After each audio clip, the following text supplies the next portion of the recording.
지금부터 아팅쌤의 썰렁한 교리를 시작하도록 하겠습니다.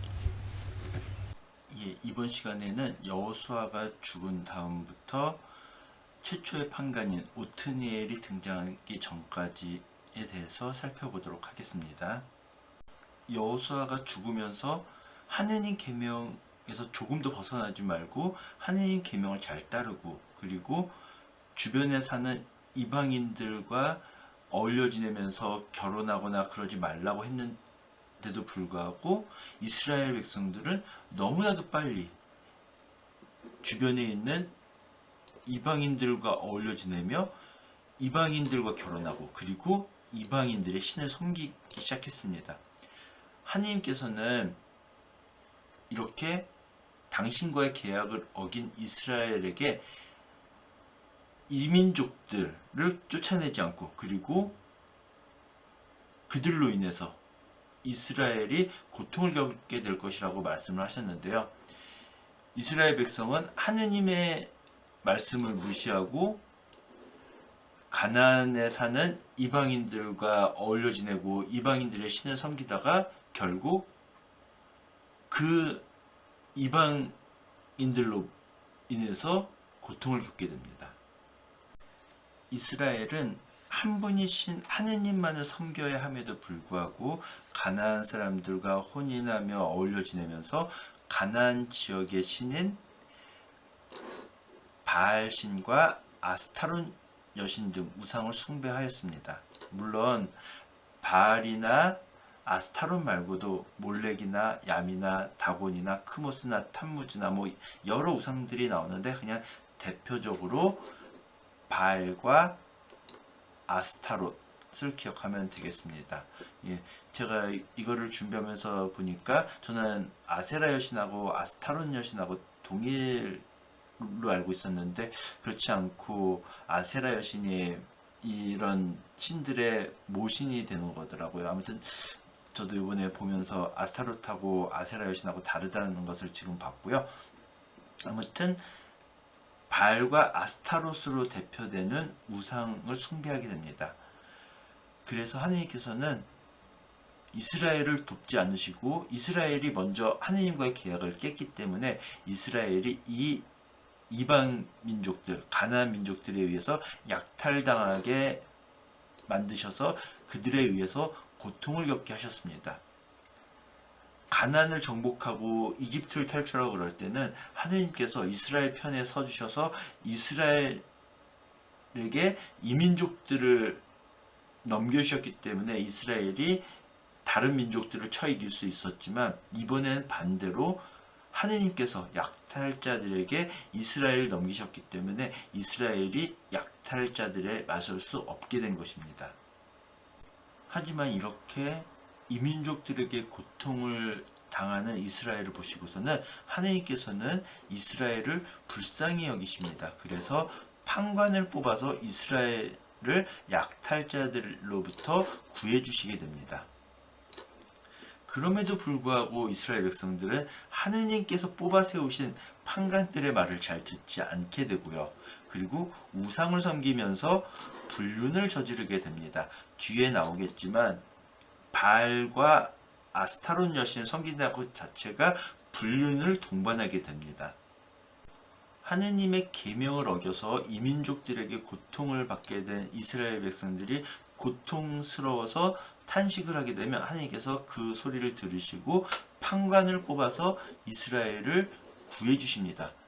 그런데 이 판관이 살아있을 때는 원수들 손에서 벗어날 수 있었지만, 판관이 죽게 되면 이스라엘 백성들은 그 전보다 더욱더 타락하게 됩니다. 그래서 우상을 섬기게 되고, 그래서 이 우상을 섬김으로 인해서 다시 이민족들에게 고통을 당하고, 그럼 또 고통에 신음하고, 그럼 또 하나님께서 그 소리를 들으시고 판관을 뽑아주시고, 이런 일이 반복되게 되는 것입니다. 약속의 땅인 가나안 땅에 이민족들이 남은 이유에 대해서 성경에서는 두 가지 서로 상반된다고 해야 되나? 상반되는 내용으로 기록되어 있습니다. 첫 번째는 지금까지 설명했던 것처럼 이스라엘이 하느님과의 계약을 지키지 않았기 때문이라는 이야기죠.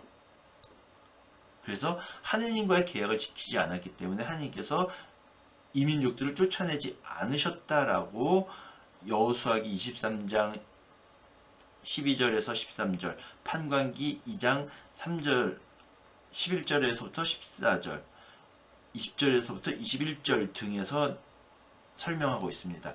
그런데 또 하나는 이스라엘 백성이 하느님의 길을 제대로 걷는지 시험해 보시기 위해서, 그 다음에 두 번째는 전쟁을 잃어버린 이스라엘 민족들이 전쟁을 알게 하시기 위해서 라고 판관기 2장 22절에서 23절, 3장 1절부터 4절에는 이렇게 설명이 되어 있습니다. 예, 그래서 가나안 땅에 남은 이 민족들은 가나안족, 히타이트족, 아모리족, 프리즈족, 히위족, 여부스족이 있고요.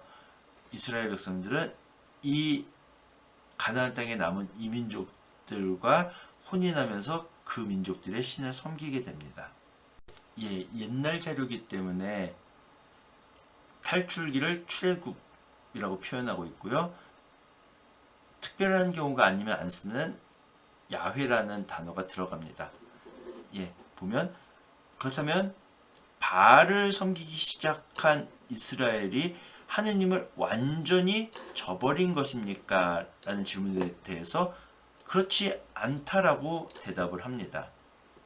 어떻게 자기 조상들의 하느님이고 이스라엘 민족들을 이집트 종살이에서 탈출시켜 주신 하느님께 등을 돌릴 수 있겠느냐라고 말을 합니다.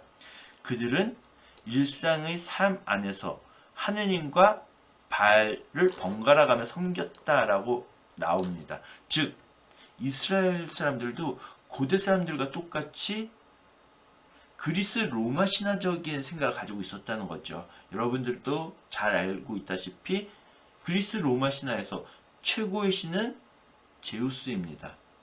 하지만 제우스가 바다에서도 최고냐? 그렇지 않죠. 그리스 로마 신화는 분명히 최고의 신이 존재하지만 각 분야별로 최고는 또 따로 있는 것입니다. 마찬가지로 이스라엘 사람들도 신들마다 활동 영역이 다르다라고 생각을 한 것입니다. 그렇기 때문에 하느님께서는 과거 조상들이 유목생활할 때 유목민의 신이고 그리고 전쟁의 신이라고 생각을 했던 것입니다. 최고 신이지만 하느님의 영역은 유목과 전쟁이다. 그렇다면 농사짓고 자식들 많이 낳아서 번성하는데도 하느님이 최고냐? 그렇지 않다라고 생각한 거죠. 농경방면에서는 하느님께서는 바알보다 힘이 없다라고 생각했던 것입니다. 바알을 믿는 것은 우상 숭배 자체도 문제지만 이 바알 종교의 제사 자체가 성적인 타락을 동반하게 됩니다. 이 바알 종교에서는 대지에서 남녀의 신인 바알과 아스타롯의 결합이 이루어져 토지가 비옥해진다라고 생각했습니다.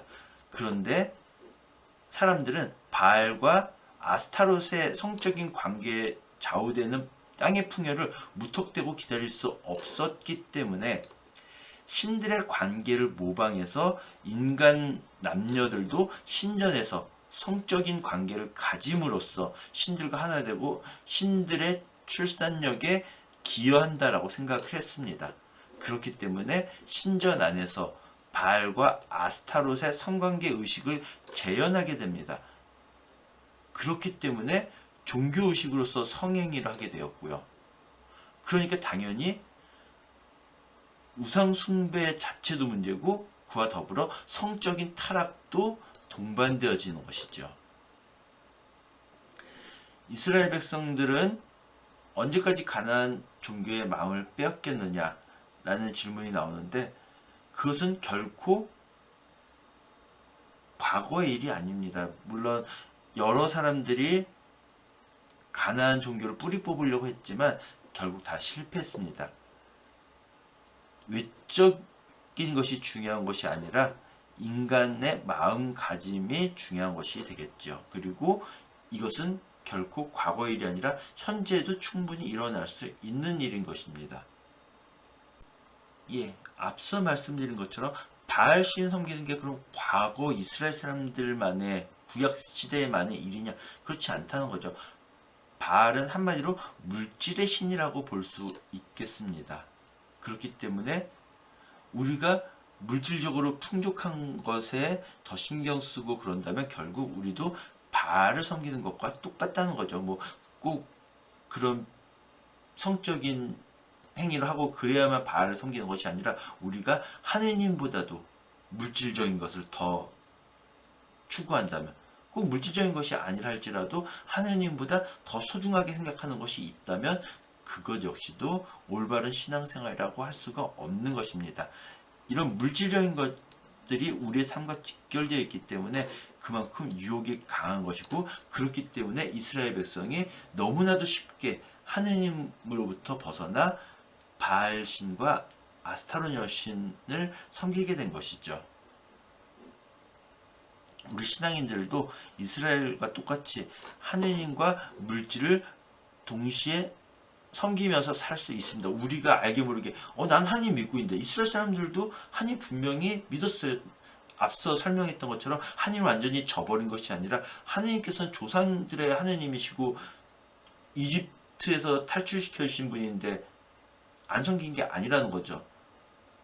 마찬가지로 우리가 나 성당에 잘 다니고 있고, 그런데 만약에 내가 하나님과 아니면 하나님보다 더 중요하게 소중하게 생각하는 것이 있다면 나 역시도 그런 바알을 섬기고 있는 것과 똑같다고 볼 수 있다는 것이죠. 예, 앞선 자료들도 그렇고 이것들도 그렇고 계명에서 다뤘던 내용인데 다시 한번 복습 차원으로 이야기를 해보죠. 우상이라는 것이 과연 무엇이냐? 여기서 우상은 좁은 의미의 우상과 넓은 의미의 우상이 있습니다. 죄도 막 그런 식으로 설명을 했었죠.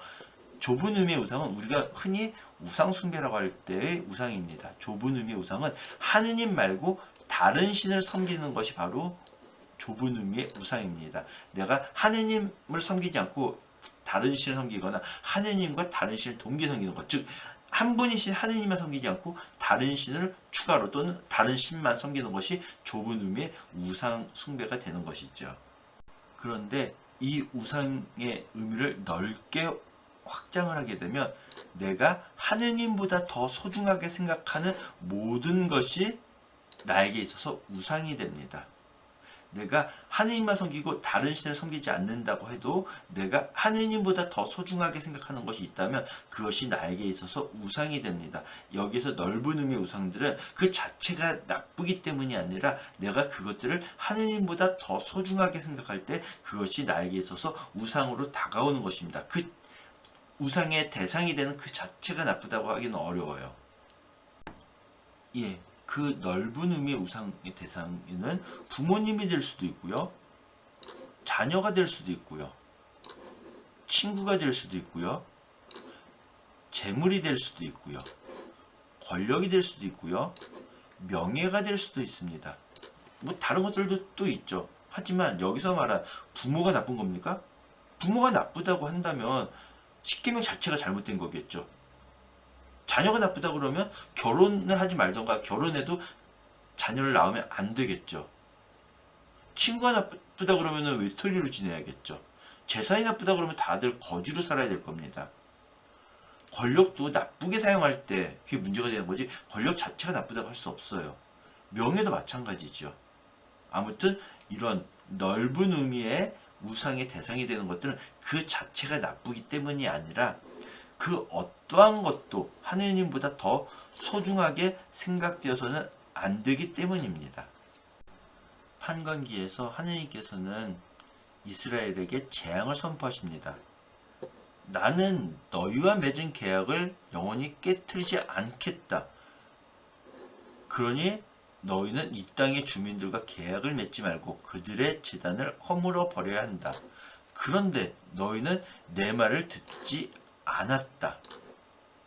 그렇기 때문에 나도 그들을, 이민족들을 너희 앞에서 몰아내지 않겠다. 그래서 그들은 너희의 적대자가 되고 그들의 신은 너희에게 올가미가 될 것이다 라고 하면서 이스라엘에게 너희 이제 나와의 계약을 지키지 않았기 때문에 고통을 당하게 될 것이다 라고 재앙을 선포하시게 됩니다. 이스라엘 사람들이 바알신, 아스타론 여신 등을 섬겨서 하느님 보시기에 거슬리는 악한 짓을 저지르게 됩니다. 그래서 하느님께서는 너희는 나를 저버리고 주위의 민족들이 섬기는 다른 우상들을 섬기고 경배하여 하느님의 화를 돋구었다. 그들은 하느님을 저버리고 바알과 아스타롯을 섬겼다. 하느님께서는 당연히 진노하셨죠. 십계명에도 한 분이신 하나님을 숭하라고, 우상 숭배하지 말라고 이 말씀을 하셨는데도 불구하고 이스라엘이 다른 신을 섬겼기 때문에 하나님께서 진노하셔서 약탈자들의 손에 넘겨버리시고 약탈당하게 하셨습니다. 하나님께서 원수들에게 넘기셨기 때문에 이스라엘이 약탈자들에게 맞설 수 없게 된 거죠.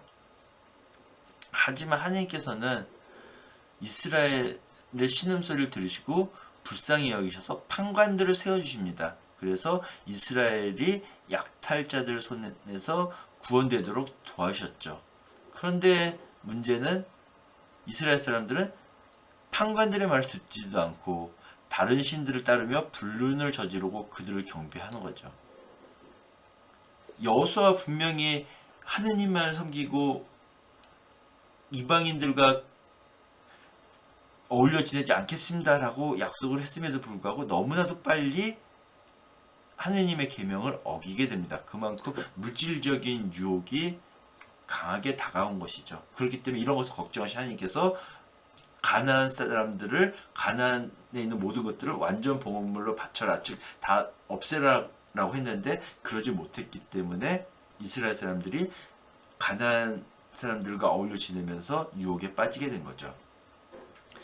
하나님께서는 이렇게 이스라엘에게 벌을 내리셨지만 이스라엘의 신음소리를 듣고서는 이스라엘 사람들을 위해서 판관을 세우셨죠. 그래서 판관이 살아있을 때는 이민족들의 손으로부터 구원이 됐었는데 그것은 하나님께서 불쌍히 여겼기 때문이고, 근데 문제는 판관이 죽으면 그들은 더 타락해서 다른 신들을 섬기며 경배했다. 이런 일들이 반복되어서 일어난 거죠. 판관을 우상 숭배해서 고통당하고, 그럼 하나님께서 불쌍히 여기셔서 판관 보내주시고, 그러면 판관 때문에 구원을 받았는데 판관이 죽으면 다시 우상 숭배해서 또 고통받고 또 판관 보내시고, 이런 일이 반복되게 된 것입니다. 왜 이민족들이 약속의 땅인 가나안에 남았느냐? 앞서서도 살펴본 것처럼 너희가 하느님과의 계약을 어겼기 때문이다. 그래서 나도 이민족들을 더 이상 쫓아내지 않겠다라고 말씀을 하셨죠. 그리고 또 보면 이스라엘이 저희 조상들처럼 하나님의 길을 잘 걷는지 아닌지 시험하시려는 것이다 라는 말씀도 하십니다.